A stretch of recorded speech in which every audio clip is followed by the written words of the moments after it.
नमस्कार विद्यार्थी मित्रांनो, एक्झाम गाईड या यूट्यूब चॅनलवर आपले स्वागत आहे। माझं नाव आहे बालाजी कदम। आपण आज 2017चा जो 29 जानेवारीला झालेला STIचा पेपर सॉल्व करणार आहेत। त्या पेपरमधले बुद्धिमत्ता आणि अंकगणित यांचे आलेले क्वेश्चन आपण आज पाहणार आहोत। तर मी तुम्हाला D हा सेट सॉल्व करून देतोय। तर सर्वात सुरुवातीला क्वेश्चन क्रमांक 86 ते पाहूया। क्वेश्चन क्रमांक 86 मध्ये आपल्याला स्टेटमेंट आणि ॲज्युम्शन हा दिलेला आहे। स्टेटमेंट आणि ॲज्युम्शन, तर जेव्हा कधी पण स्टेटमेंट आणि ॲज्युम्शनचा क्वेश्चन येतो तेव्हा जो विधान बोलणारा आहे त्याचं विधान हे सत्य समजूनच क्वेश्चन सॉल्व करायचा असतो। आपली मनमानी तिथे चालत नसते। याचा अर्थ रमेश हा इथे बोलतोय म्हणजेच रमेश जो बोलतोय तो खरंच आहे हे पकडून गृहीतके हे सॉल्व करायचे असते। तर विधानमध्ये रमेश काय म्हणतो, रमेशचा उमेशला सल्ला आहे की तुझ्या जीवनात यशस्वी होण्यासाठी खूप कष्ट कर। म्हणजे रमेशच्या मते मी जे बोलतोय तो सत्य आहे। मग रमेश जो दोन्ही वाक्य बोलतो तो सत्यच आहेत असं समजून तो उमेशला सांगतोय। याचा अर्थ उमेश रमेशचा सल्ला ऐकतो हे पण बरोबरच होईल आणि जीवनात यशस्वी होण्यासाठी इष्ट आहे हे पण बरोबरच होईल, कारण जो रमेश सांगतो तो त्या स्वतःच्या मनामध्ये बरोबर आहे असं समजून तो उमेशला सल्ला देतो। म्हणजेच दोन्हीही वाक्ये बरोबर होतील, म्हणजे ऑप्शन 4 हे याचं आन्सर असेल। चला तर मग हा नंतरचा एक क्वेश्चन पाहूया, जो की क्वेश्चन सेट D मध्ये 88 नंबरचा क्वेश्चन आहे। सर्वात सुरुवातीला क्वेश्चन आपण वाचून घेऊया। ही एक आकृती दिलेली आहे आणि क्वेश्चन काय म्हणतो ते पाहूया की सीमेवरील बिंदूची संख्या B असेल।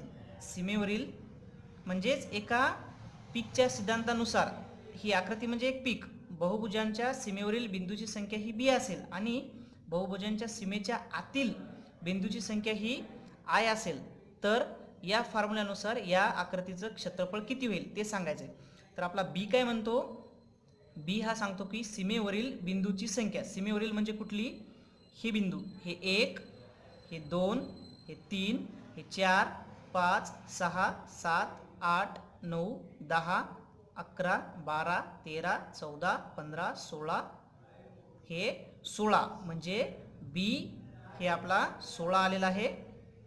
आणि I म्हणजे कुठला, ह्या पूर्ण आकृतीच्या मधील बिंदू, म्हणजेच 1, 2, 3, 4, 5, 6, 7, 8, 9, 10 म्हणजे आपला I काय आलेला आहे, 10 आलेला आहे। तर ही आलेली संख्या या फॉर्म्युल्यामध्ये ठेवायची आहे, म्हणजेच 10 अधिक 16 भागिले 2 मायनस 1, तर हे 10 अधिक 16 भागिले 2 8 मायनस 1 म्हणजेच 17, तर याचे आन्सर असेल 17। चला तर मग लगेच दुसरा क्वेश्चन पाहूया, जो की सेट D मध्ये हा 93 नंबरचा क्वेश्चन आहे। नदीची दिशा सांगायची आपल्याला। तर स्टार्टिंगला मी ड्रॉइंग बोर्डचाच वापर करून हा क्वेश्चन सांगेल तुम्हाला। मी ते दिशा दाखवतो, इथे आहे उत्तर, दक्षिण, पूर्व आणि पश्चिम। चला तर क्वेश्चन वाचूया। एक नदी उत्तरेकडून दक्षिणेला वाहते, म्हणजे इथून दक्षिणेला वाहते। या मार्गावर ती डावीकडे वळते। आता हिचा डावा हात कुठे आहे, इकडच्या साईडला तिचा डावा हात, म्हणजे पूर्वेला तिचा डावा हात असेल। ती डावीकडे वळते आणि लगेच अर्धवर्तुळ कंप्लीट करते, म्हणजे ही डावीकडे वळून अर्धवर्तुळ कंप्लीट करते। तर आता या नदीची दिशा ही पश्चिम असेल। तिथून पुढचा क्वेश्चन वाचूया। नंतर डावीकडे काटकोन तयार करून ती कुठल्या दिशेला आहे ते सांगायचं आहे।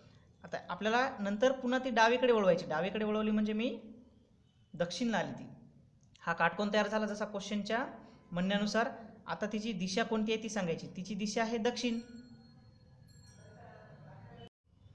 लगेच आपण दुसऱ्या क्वेश्चनला सुरुवात करणार आहोत। सेट D मधला 92 नंबरचा क्वेश्चन। पहिल्यांदा आपण क्वेश्चन वाचून घेऊया। M, T, J, R, W, D आणि Q या व्यक्ती ABC या गाड्यातून प्रवास करत आहेत। तर सुरुवातीला ह्या व्यक्ती मी ड्रॉइंग बोर्डवर काढून घेतो। M, T, J, R, D, W आणि Q या व्यक्ती मी काढून घेतलेल्या आहेत। त्याच्यानंतर क्वेश्चन काय म्हणतो, प्रत्येक गाडीत किमान 2 व्यक्ती जाणार, म्हणजे प्रत्येक गाडीमध्ये 2 व्यक्ती जाणार हे फिक्सच आहे। या 3 महिला असू शकतात किंवा पुरुष असू शकतात, ह्यांचा आपल्याला काही संबंध नाही. टी ह्या व्यक्ती फक्त क्यू सोबत जातो, म्हणजे टी आणि क्यू फक्त हे दोनच एका गाडीतून जाणार आहेत. त्या ज्या गाडीमधून टी आणि क्यू जाणार आहेत त्या गाडीमध्ये दुसरा कुठलाही व्यक्ती जाणार नाही. टी आणि क्यू हे कुठल्या गाडीतून जातात? बी या गाडीतून प्रवास करतात. म्हणजे टी हा बी गाडीतून जातो आणि क्यू पण बी गाडीतून जातो. म्हणजे आपला बी या गाडीचा नंबर कटलेला आहे.